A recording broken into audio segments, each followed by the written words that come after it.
Good evening, everyone here in Glasgow, as well as the many of you who are watching online. My name is Jason Farago. I am a critic at large of the New York Times. I'm very happy to be with all of you here in Scotland for this rather critical week. We're here at the NYT Climate Hub to talk today about what we're calling urban urgency, the future of global cities. One of our panelists, Eric Garcetti, the mayor of Los Angeles, had a personal issue come up and very unfortunately cannot be with us. But I'm very happy to be joined here by Ivana Kisoyer, the mayor of Freetown, Sierra Leone, as well as Kathy Boffman-McLeod, who's the senior vice president and director of the Adrian Arch Rockefeller Foundation and the Resilience Center of the Atlantic Council. What we want to talk about today is, well, for many of you who are here with us in Glasgow, I'm sure you'll have seen graphics all over town of sort of verdant jungles and beautiful lakes, and so many of the sort of images and the questions and the advertising and the rhetoric around questions of climate change has been given this sort of bucolic or rural imagery. Green is indeed the word that we use to describe so much of what we're doing here. And yet, as we all know, and if you don't know it yet, you're going to learn it year after year after year going forward, climate change is hardly only a rural or a pastoral phenomenon. Climate change is very much a question of urban life, and as more and more people become city dwellers, is going only to intensify as a matter of urban life, urban politics, urban economics, urban society. In 1800, at the dawn of the Industrial Revolution, 3% of the world's population lived in cities. That percentage is now 55% of humanity. The majority of the citizens of this planet now live in cities. That number is only going up. By 2050, it's going to be 68%. Indeed, 68% of a larger pie, right? As the global population grows, it will be urban dwellers who account for the larger fraction of that increased population, an increase in the global population of about 2.5 billion. And indeed, it is in the developing world that we're seeing this question of urbanization at its most intense. 35% of the growth in urban populations is going to take place in just 3 countries, in China, India, and Nigeria, but throughout Asia and Africa, where populations are growing at their fastest, urban populations are growing at their fastest too. 9 of the 10 largest cities on the planet are now in Asia. My newspaper's in the 10th one, shout out to New York City here. And you know, the city is an invention. It is our greatest invention, as the Harvard economist Ed Glaeser once said. And yet, like many inventions, it's one of its time and one that may not be fit for purpose, and at the very least has to be rethought, if not totally redesigned, in order to make it at best habitable, at least habitable, at best resilient and vibrant in the 21st century. And that's what I'm looking forward so much to speaking to the two of you about. Mayor Kisoyer, you are the mayor of Freetown, population of about 1 million? 1.5. 1.5 million, which is a pretty significant fraction of the population of Sierra Leone, if I'm not mistaken. Tell me a little bit about the growth of your city over the last, I don't know, 10 or 20 years, and where it's going and what kind of challenges that growth poses. Thank you. So what you've just described is exactly what we've seen happen. A population, I grew up in Freetown, 500,000 people. During the Civil War, that number increased rapidly because people were fleeing conflict. And then, as happens with urbanization, people come and they never go back. The numbers increased again during the Ebola outbreak. But in recent years, I would say in the last 3 to 5 years, we've seen a significant increase. So we've moved from 500 to 750, 1.2, and we're steadily growing, projected to be at 2 million by 2028. So that's a doubling in about 30 years. Absolutely. Yeah. And a lot of that, the majority of that is rural-urban migration. Right. So climate-induced, economic-induced, but the pressure on the city is actually almost a breaking point, really because of a lack of development control, because it could have been done better. But we also have a unique geography. Freetown as a city nestles between a range of mountains and the Atlantic Ocean. So there's nowhere to go except up the mountains or into the sea. And that has implications for the landscape, for the natural environment, and ultimately making the vulnerability of climate exacerbated.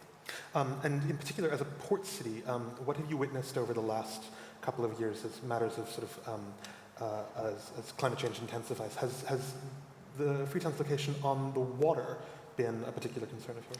So actually, it's the mountains that have been, Oh, we have right. had flooding, but it's the mountains, landslides, mudslides, the deforestation that comes with this rural urban move, but also deforestation from bad planning rules or lack of planning rules. We had a mudslide on the 14th of August 2017, in which 1,000 people died in just a matter of 3 minutes. We have had flooding, coastal flooding. So it's a combination, but for the average Freetonian, the impact that they feel most regularly is the impact of flooding coming from the mountains down. Less so the sea level rise at this point, but we now check our tide levels on a regular basis, because the combination we don't want, which we have had, is the heavy rainfall, the abnormally heavy rainfall and high tide, because that has led to flooding and loss of life along those coastlines. Right. This question of flooding at higher levels is actually one that in the developed world as well as in the developing world has been a real challenge lately, Kathy. I mean, we've often spoken about a city like Miami or a city like Amsterdam as being a city that's on the front line of climate change. And of course, what we've seen over the last couple of years is that flooding, not from waterways but from above, poses immediate challenges to other cities and to cities that are not on the coast. So the amount of water that is coming because of climate change, we call it excessive rainfall, is plaguing all sorts of cities. And as we saw very recently in New York City, deaths from people living in their basements. And it was a surprise. New York City got ready after Sandy for coastal inundation and built practices, apparatus, and infrastructure for coastal inundation. And what climate change is also doing is exacerbating rainfall and taking up more water. It's hotter, more water comes up, and then more comes down. And you add the interrelated challenge of heat, extreme heat, and you have power outages, high temperatures, and so it's a deadly combination. Sure. And all these things are linked, of course, heat to rain to flood to mudslides, and they're all connected. There are these connected. feedback effects and these intensifications that go along with each of these individual crises. It was in the New York Times a few months ago, we had a really fascinating story on Athens, which is after, I believe, you must go back and read the story and make sure I got my facts exactly right, but I believe that after Paris, Athens is the densest city in Europe. It's also one of the hottest, and based on, as you were saying earlier, on sort of errors, or at the very least, urban design solutions that haven't panned out in the medium to long term. These are these sort of heat islands. And Athens has now got a sort of heat czarina, right? I mean, she's the what is her title? She's like the She's a chief heat officer. Chief heat officer, right? Exactly. It does seem that the kind of challenges that are going to be posed by climate change require a new position like this, a new thinking like this. What kind of have you seen as a in the sort of resilience field about what kind of adaptations have to be made to the governance side of the equation? Well, one of the most important things for communities to do, for cities, governments at any level, is to understand what the risk is. What is the risk? And the risk is bespoke oftentimes to a community. And so, that gets to the points of talking to communities at the community level. So there are these top-down solutions and bottom-up solutions. But how do you go and solve those problems unless you know the size and the scope of the problem? And so understanding, yes, climate is exacerbating these impacts, but what about the building density, what the buildings are made of, the heat island effect, the El Nino, what are the things that you need to know before you begin to prescribe the solutions? And Athens is a great example. But the heat that brings sickness and death and business interruption and all of the bad things also brings fire and drought. And so that was one of the a wake-up call is a tired word, but it was a wake-up call. And Mayor Kostas Bakoyannis, in partnership with my center, the Arstrock Center, and we've recently partnered with Mayor Aki Sawyer also, but to put someone in place that wakes up every day and thinks about vulnerable people and how extreme heat is hurting them and their livelihoods. And it is a new way to think about the city, and it makes you, it's like putting on a different pair of glasses and looking at how the city is starting with heat and all the ways that it impacts. And it's very little known. It's quiet. It's not so dramatic as a flood or a fire. And what have you seen sort of Freetown City Hall in terms of governance questions and in terms of what kind of people you need on your team and what kind of data and also data analysis you need in order to make decisions at a democratic level? So as Kathy's just said, the chief heat officer is also something that we've, in partnership with Ashrock. Oh, you have? Okay. We have. We actually appointed her 2 weeks ago now. 2 weeks ago. Oh, right. And she's here at COP with us. And the extreme heat is a big killer, but it's a silent killer, and it's one that many people don't pay attention to. And I think that the importance of looking at it as a specific risk, trying to understand it in the context of one city, looking at the data around it. One of the benefits of that is extreme heat doesn't operate in isolation. So you're touching on so many aspects. So let me give you some context. We just described this rural-urban migration. I made mention of the fact that there's very little development control. The result is you have many informal settlements. The choice for people moving into those because of poverty for building material is corrugated iron. And when you talk about rising temperatures, heat conductor. So you have many deaths that are inexplicable, unexplained, children dying, and wonderful Scottish music as we talk about extreme heat. So I think having that person to get the data, to see the interconnectedness. We have an air quality control, air quality problem. To what extent does extreme heat exacerbate that? So you're really taking a specific topic, but it's touching on so much. We, as part of our mitigation efforts in the city and adaptation, we are planting 1 million trees, Freetown the Tree Town. We launched it in January 2020. We have 550,000 trees in the ground. We're working with communities so that we not only plant the trees, but we grow them. Each tree is uniquely identified with a tag, and each tree is logged into a tree tracker app. It creates jobs and so forth. But importantly, those trees will cool the city. So you're getting multiple benefits. And that's the way we think about how we're dealing with a climate emergency. There's nothing really in silos. Everything you're doing at the city level is touching on one aspect or the other. So the governance changes with that person is one. But beyond that, the way we run as a city council is you have committees. And we have a health committee, a transport committee, sanitation committee, but we'd never had a climate change committee.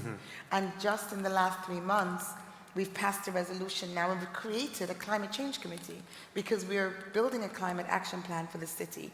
And climate change is such that at this local government level, I'm now at a point where I'm not content for us to work on sanitation as a piece, you know, with working on improving waste management, recycling and so forth, or indeed with the Freetown the Tree Town, which sits in our environment committee. Freetown the Tree Town. Freetown the Tree Town.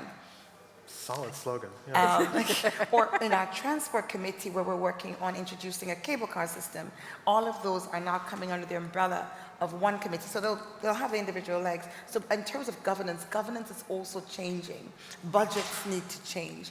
And that's an important piece. You know, where does the money come from to do all of this mitigation and adaptation work, particularly adaptation work, which is most relevant to our context? Sure. I want to talk about money in just a second. Before I get there, I want to come back to something you were saying about the growth of these cities being particularly a rural to urban migration and what that means in terms of development. You know, the rise of informal settlements in most of the largest cities on our planet is one that poses particular problems for governance and particular problems for service delivery and for all sorts of questions at the municipal level.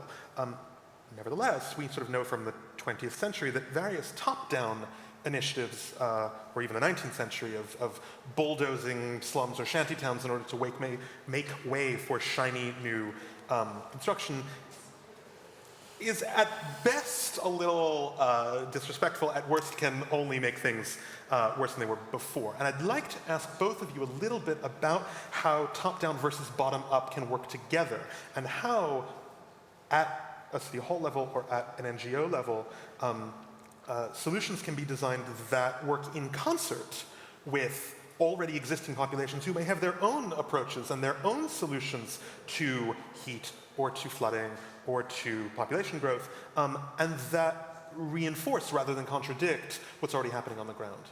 Either of you can take that one, but maybe I'll go to you first, Kathy.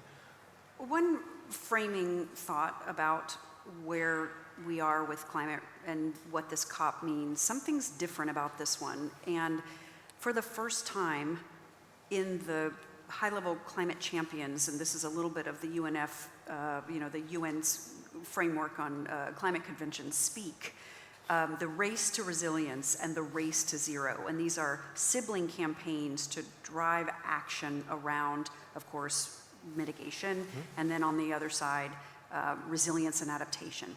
And so when you think about climate change, the way that we measure climate change for so long, decades, has been metric tons of carbon.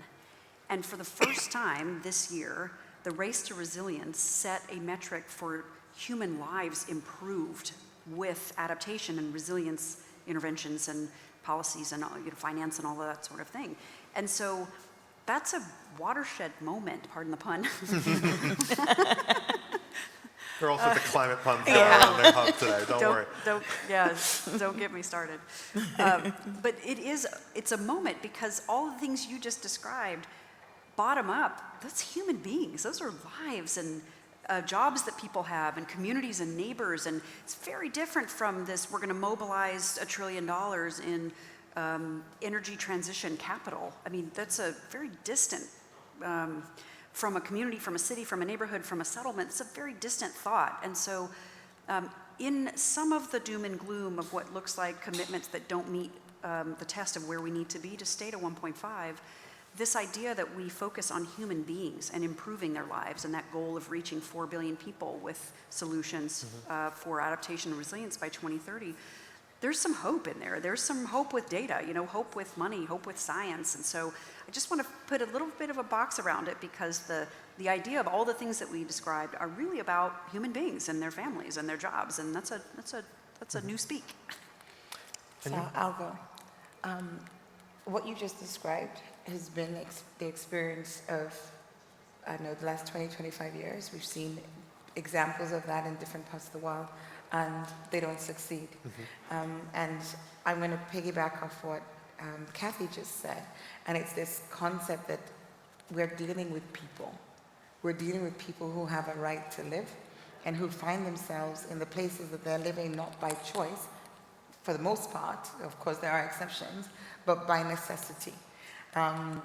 What we've sought to do is to work closely with the Slum Dwellers Association. There's a Slum Dwellers International. It's actually a very established organization. And we've been working with them, I've been working with them from the day before I became mayor, recognizing that 35% of the population in my city live in informal settlement.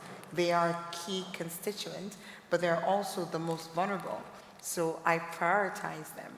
And we have taken, and you said we'll come back to money, but money is such an important part of this. Let's do it. Let's talk money. Well, I'm going to bring money into the conversation now because we have 74 informal settlements in our city.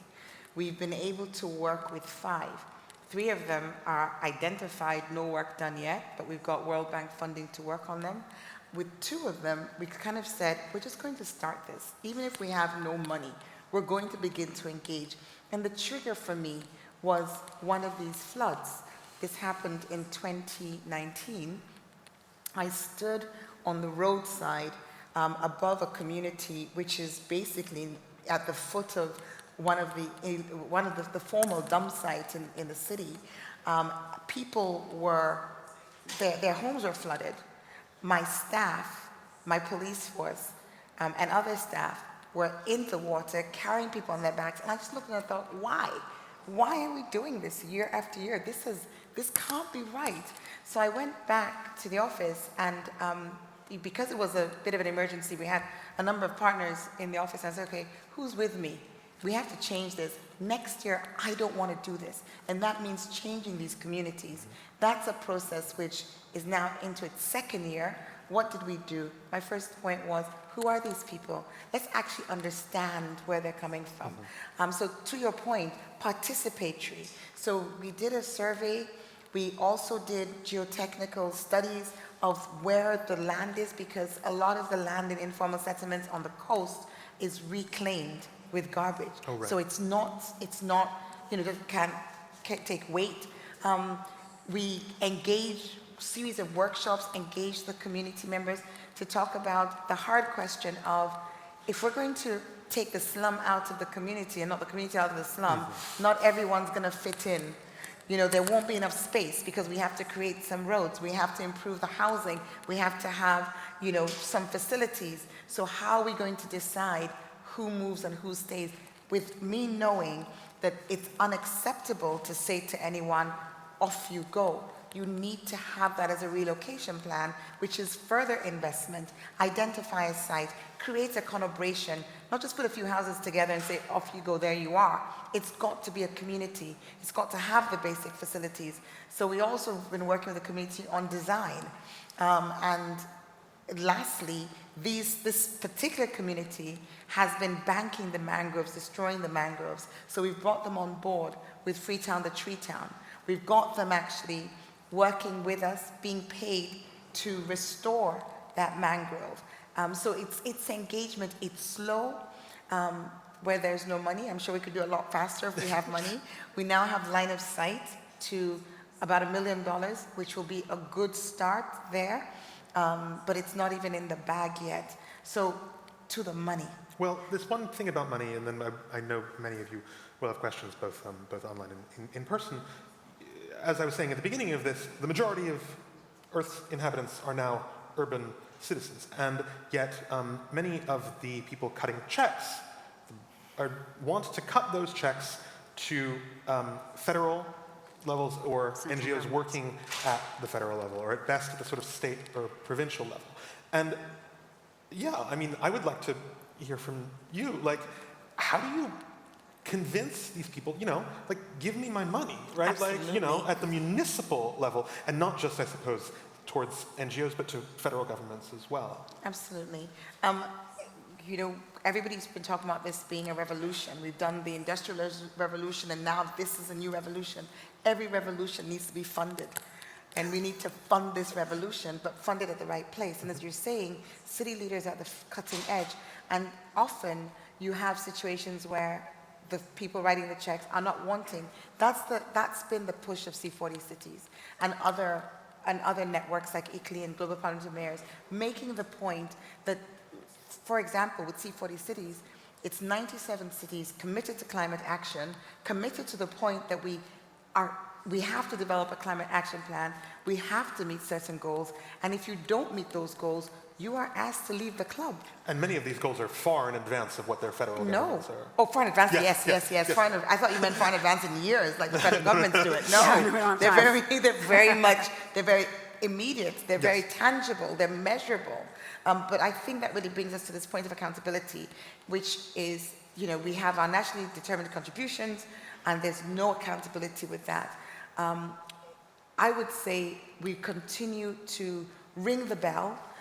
We presented, the cities presented, C40 City presented to the world leaders on Monday our commitment, our pledge of 1,049 cities to go to net zero by 2050. Mm-hmm. That's huge, in terms of what that represents from the city level. That commitment that we are giving needs to be matched with funds, and not just funds to cities generally, but funds to the Global South in particular. I was in a panel just now, sat with a mayor from Mayor of London, and I said, as an example, I said, if Mayor Khan runs into my car on the motorway, no one expects me to pay for the damage he does to my car. So if the global north has run into the cars of the rest of the world, how are we supposed to be paying for that? Let's just think about this. You've got the car. In fact, you didn't run into my car. You ran into my bicycle, because I had a bicycle. Car, yeah. Any last thoughts about, at the NGO level, questions about municipal as opposed to other forms of funding, and what NGOs and other stakeholders, also corporate stakeholders, how they should be interacting with cities?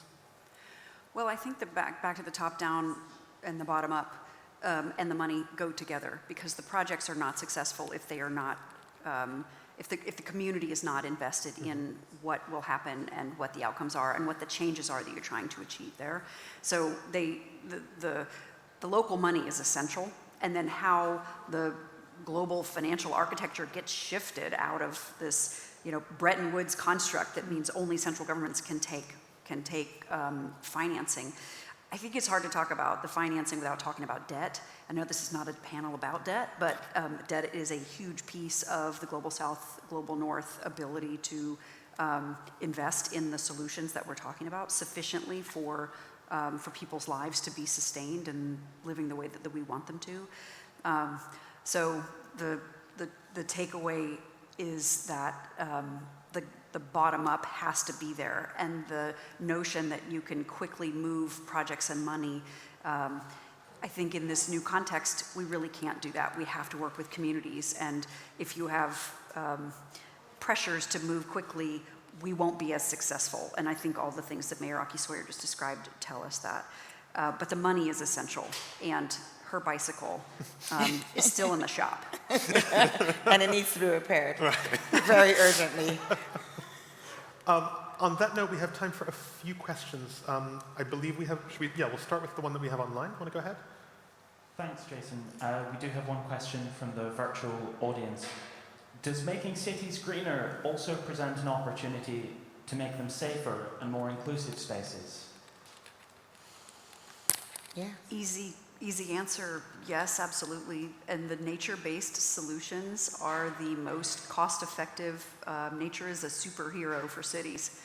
The trees, as you've heard from Mayor Aki Sawyer, they clean the air, they cool the air, they mean that you have a lower utility bill when you pay for power. They clean the water, they reduce respiratory illness.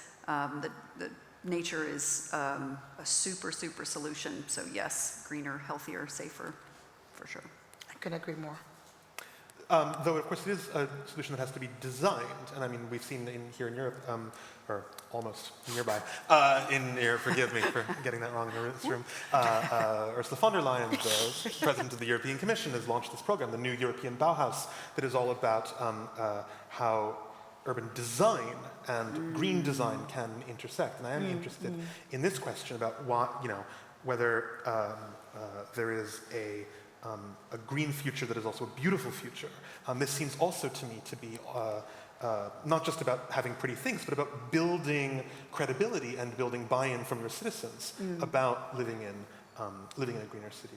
You can jump on that, or else I can ask a question. Go ahead. Yeah. I was just going to say that actually, there's studies that have shown that quality of life and people's sense of well-being is actually enhanced by having more green. So we've been creating small pockets of green, transforming illegal dump sites. We clear the dump site and then plant, flowers and trees. And so we've got 4 of them now across the city. And, it's our intention to build more or to grow more. So, I think that to the person's question, yes, absolutely, for all the reasons that Kathy mentioned as well, safer, healthier, definitely cheaper, creates a better city. Instead of putting all that concrete, plant. Also helps with flooding. It also creates jobs. Yeah. It's financeable. Yeah. We could go on. If it were so simple, right? I believe we have a question here in the room. If you could just wait until you've got a microphone, because some people are watching at home. Hey, great. Hi, my name is Eden, and I'm with a venture capital fund called Eclipse Ventures, based in Palo Alto. We invest in everything from technologies to help municipalities to heavy industries in their digital transformation. So I'm actually really excited to hear from you. What technologies should we be looking at to help with your climate-oriented initiatives? Thank you. Great. So we've used technology a lot from reforming our property rate system, where I think we've been quite sort of cutting edge in what we've done, using satellite imagery, building algorithms, digitizing the whole system, right through to the tree tracker app. But perhaps the biggest I don't know if I'd call it technology, but if you're talking money, I'll tell you what I'm looking for money for. and that's for the cable car, which will require technology. But we're talking about cutting our greenhouse gas emissions from transport, which accounts for 28%. We'll cut it down by 25%. We will also significantly improve air quality in the city. So we have, we talk about the national government in respect of finance, but it's not just in respect of finance. It's also the policies that national governments continue to, I'm saying this very generally, let me narrow it down. The policies that some national governments continue to pursue, which fly in the face, of our climate objectives. So if you have a situation where you pay less tax, the older the car is that you bring into the city or into the country, then we are doomed with diesel and leaded petrol and really bad air quality. We're wanting to get those vehicles off the road, bring in a cable car system, accessing money for a feasibility study. We funded the pre-feasibility. Feasibility has taken us 2 years. So much for swift climate finance. 2 years. But it's, we've got applications in now, and we will be looking to partner. But equity partners, happy to chat. I believe we have time for one final question. Did I have one here in the room? Yes, go ahead. Hi there. My name's Lydia. I'm from the Wellcome Trust, who we know you guys well, so it's been a really great talk. I think that we know that people in low and middle income countries are often the most affected by the effects of climate change, and those who contribute to it the least. And I would just be interested to hear if there's anything apart from, high-income countries paying to repair your bike. Like, what else is it that we can learn from you? What are the opportunities that you think, particularly that mayors and people in low and middle income countries have to teach those who are most responsible for the greenhouse gas emissions? Thank you. Well, I think I want to say we're really proud of Freetown the Tree Town because of the way in which we're doing it. Like I said, we're not just planting trees, we're growing trees. We're making sure that we're creating jobs. We're being scientific in the selection of the species of the trees that are being used, not bringing in foreign species, choosing the ones that will stabilize the slopes versus the ones that will support water catchment areas. That's an innovation. With regards to our recycling, we've got a path. We're not there yet, but really, really excited about the fact that, at a community level, because you've got rural communities. I guess they're all on power, so maybe you wouldn't use this example, but I'll still tell you. We've got rural we're using organic waste at a ward level to fire up hospitals.